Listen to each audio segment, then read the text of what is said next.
بسم اللہ الرحمن الرحیم۔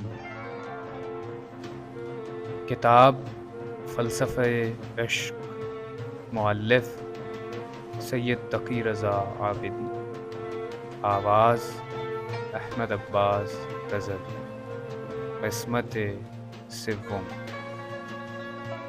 عشق تمام موجودات عالم میں پایا جاتا ہے۔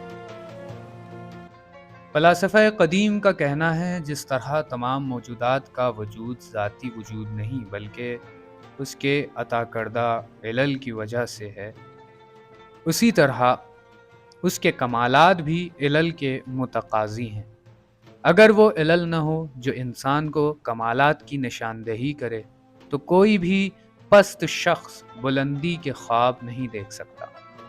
لہٰذا حکمت الہی پر واجب ہو گیا کہ وہ حسن تدبیر سے بقائے نظام کے لیے ہر موجود کو عشق کی نعمت سے نوازے تاکہ وہ کمالات کے حصول کا محتاج بنے۔ بس یہ واجب ہے کہ عشق اس کی ذات کا لازمہ قرار پائے جو قابل تفکیک نہ ہو۔ اگر وہ عشق لازم ذات نہ ہو تو کسی دوسرے وجود کا محتاج ہو جائے گا اور وہ وجود کسی اور وجود کا محتاج ہوگا۔ اس طرح تسلسل لازم آئے گا اور تسلسل باطل ہے۔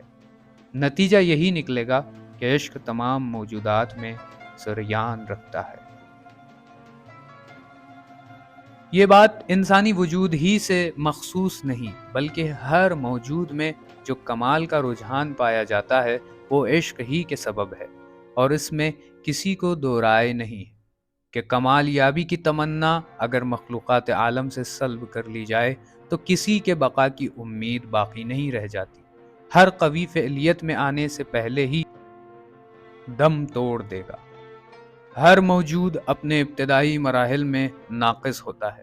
وہ نطفہ جو مادے کی بطن میں پایا جاتا ہے اپنے اندر نقص کا احساس رکھتا ہے، اور یہ احساس اس کی طبعیت میں پایا جاتا ہے، ورنہ کمال کی خواہش کروٹ نہ لیتی۔ جو بچہ ماں کے شکم سے آغوش میں قدم رکھتا ہے وہ بھی کمال کا طالب ہے۔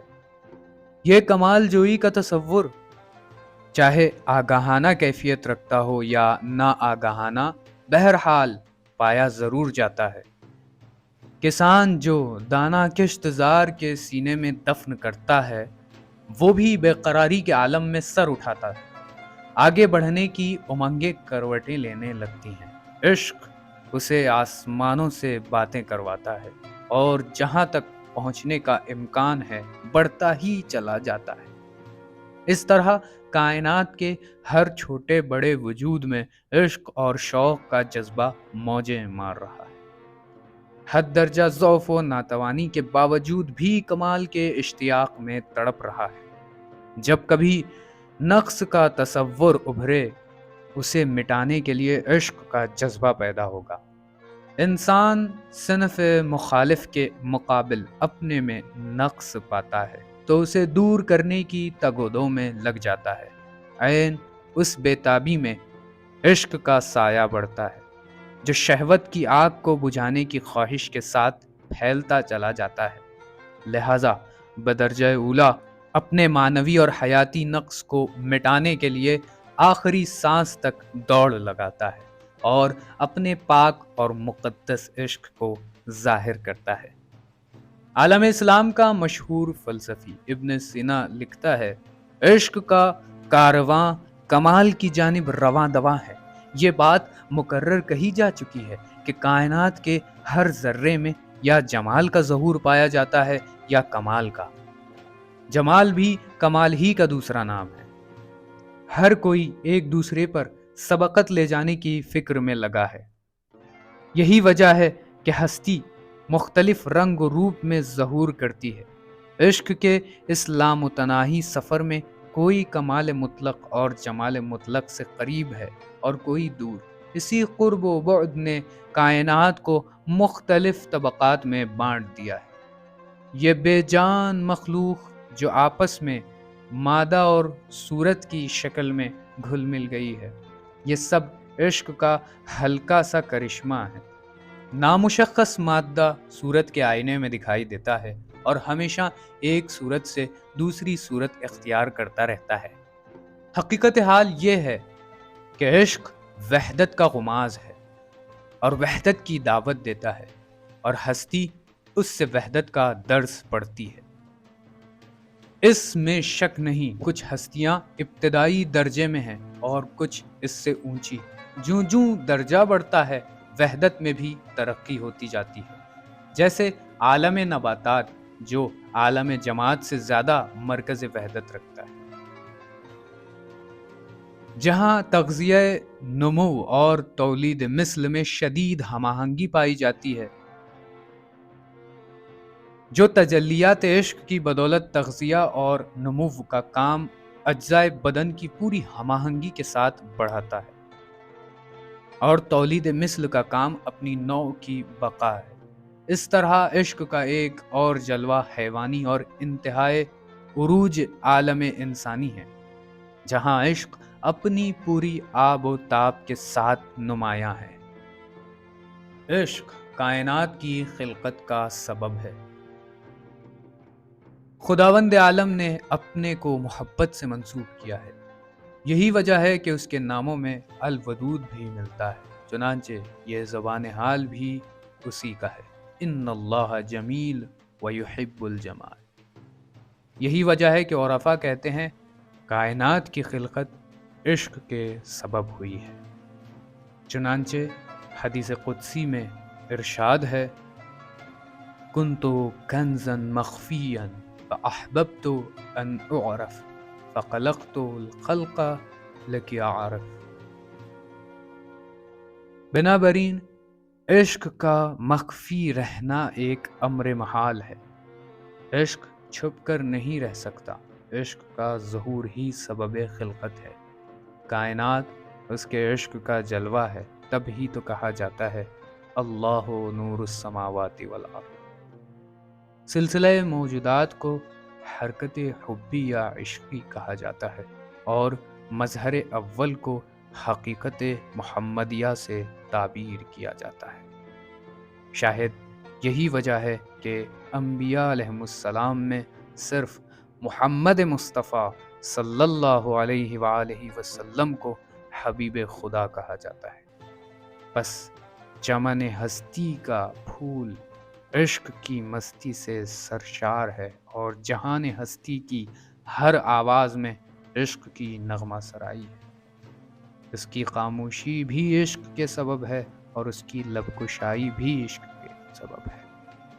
فوق عرش سے تحت الثری تک، عالم جبروت سے لے کر عالم ملکوت تک، اور عالم ملکوت سے عالم ناسوت تک، یعنی عالم عقل سے عالم مثال تک، اور عالم مثال سے عالم طبعیت تک عشق ہی کی گونج سنائی دیتی ہے۔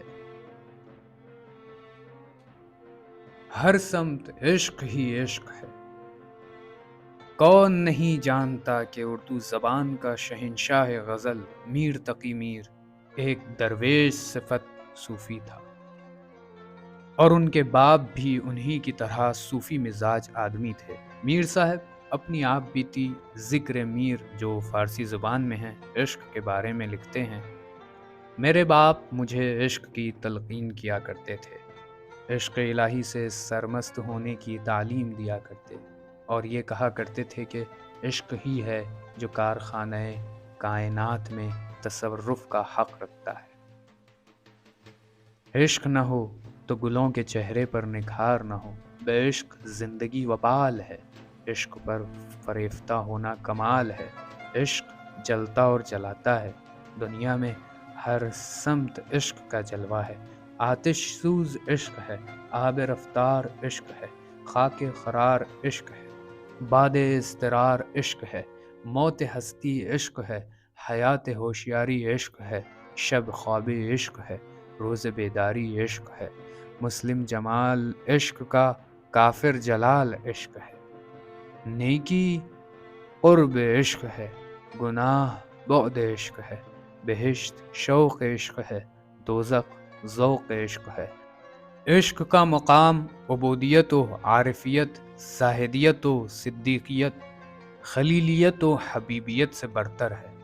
آخر میں یہ مصرع لکھتے ہیں: بی عشق نباید بود، بی عشق نباید زیست، پیغمبر کنعانی عشق پسری دارد، بغیر عشق کے نہ رہو، بغیر عشق کے نہ جیو، پیغمبر کنعان بھی بیٹے کا عشق رکھتے تھے۔ عشق ایک لافانی جذبہ ہے۔ جب کبھی تنہا لفظ عشق استعمال کیا جائے بغیر کسی قید و بند کے تو اس سے مراد وہ لافانی جذبہ ہوتا ہے جو انسانی فطرت کا خاصہ ہے، جس کا انکار کسی کے بس میں نہیں، اور یہ بات ثابت ہو چکی ہے کہ یہ جذبہ ہر مخلوق میں، چاہے وہ مادی ہو یا مجرد، ضرور پایا جاتا ہے۔ جب ہم اس حقیقت کو تسلیم کرتے ہیں کہ نفس ناطقہ انسانی فنا ناپذیر ہے تو اس جذبے کے لافانی ہونے کو بھی ماننا پڑے گا۔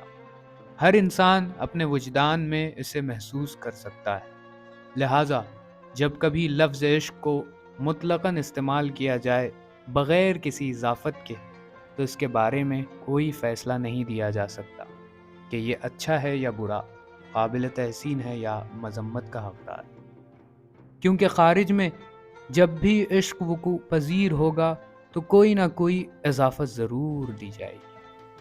مثال کے طور پر کتاب کا عشق، علم کا عشق، دنیا کا عشق، خدا کا عشق۔ عشق اب چونکہ کثرت سے عشق کو حب النساء ہی میں استعمال کیا جاتا ہے، لہٰذا جب بھی لفظ عشق عوام میں استعمال ہوتا ہے تبادر اسی عشق کی جانب ہوتا ہے۔ عشق ایک مفہوم کلی ہے جس کے شعون و مظاہر مختلف جزیات میں دیکھے جا سکتے ہیں۔ عشق جس طرح ہر موجود سے ملحق ہوتا ہے، بالکل اسی طرح نفس ناطقہ میں گھل مل گیا ہے۔ اب جہاں جہاں نفس کی شعاعیں پڑتی ہیں عشق بھی ہمراہ ہوتا ہے۔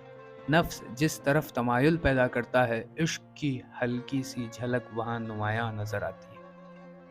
کوئی اس راز سے واقف نہیں کہ عشق حیات کے آخری لمحوں تک باقی رہنے والا ایک لافانی جذبہ ہے جس کی نہ ابتدا کا پتہ ہے اور نہ انتہا کا۔ یہ جذبہ اسی وقت نابود ہو سکتا ہے جب وجود کائنات کا آشیانہ جل جائے، اس کا ٹھکانہ دل وجود کی گہرائیوں میں۔ نہ تو وجود مر سکتا ہے اور نہ ہی عشق کو موت آ سکتی ہے۔ چراغ ہمیشہ عشق کا جل رہا ہے اور اسی طرح تا ابد فروزاں ہی رہے گا۔ بقول خمار کے نہ ہارا ہے عشق اور نہ دنیا تھکی ہے، دیا جل رہا ہے، ہوا چل رہی ہے۔ دنیا عشق و محبت کی پیاسی ہے۔ عشق و محبت ہی وہ عنصر ہے جس نے آفتاب سے لے کر خاک کے ذروں تک، کاہ سے کوہ تک، خس و خاشاک سے مہر و انجم تک سب کو ایک رشتے میں باندھ دیا ہے۔ اگر انسانی اجتماع کو بکھرنے سے بچانا ہے، بنی آدم کے شیرازے کو انتشار سے محفوظ رکھنا ہے تو عشق و محبت کا سہارا ضروری ہے۔ یاد رکھیے، جس طرح اندھیرا اور اجالا، بینا اور نابینا ایک جگہ جمع نہیں ہو سکتا، اسی طرح بغض اور محبت، دوستی و دشمنی بھی ایک جگہ جمع نہیں ہو سکتی۔ بغض و عناد شجرہ انسانی کی جڑ کو کھاڑ پھینکتی ہے۔ یہ وہ شیطانی عنصر ہے جو باپ کے قتل پر بیٹے کو آمادہ کر دیتا ہے، بھائی بھائی کا گلا دبا دیتا ہے، مائیں بیٹوں کی گردن پر خنجر چلا دیتی ہیں۔ محبت کا مقدس رشتہ ٹوٹ جائے تو ہر ہاتھ میں خنجر، ہر آنکھ میں خون نظر آئے گا۔ بھیڑوں کی طرح ایک دوسرے کو چبا جائیں گے، تباہ ہو جائے گی یہ دنیا، ہر گھر سے جنازے نکلیں گے، ہر گلی، ہر سڑک بے گناہوں کے خون سے رنگین ہو جائے گی، یہاں تک کہ اگر نبی خدا کے گھر میں سے ہی ایک لمحے کے لیے محبت کا چراغ گل ہو جائے تو ایک بھائی کی گردن پر دوسرے بھائی کا خنجر دکھائی دیتا ہے۔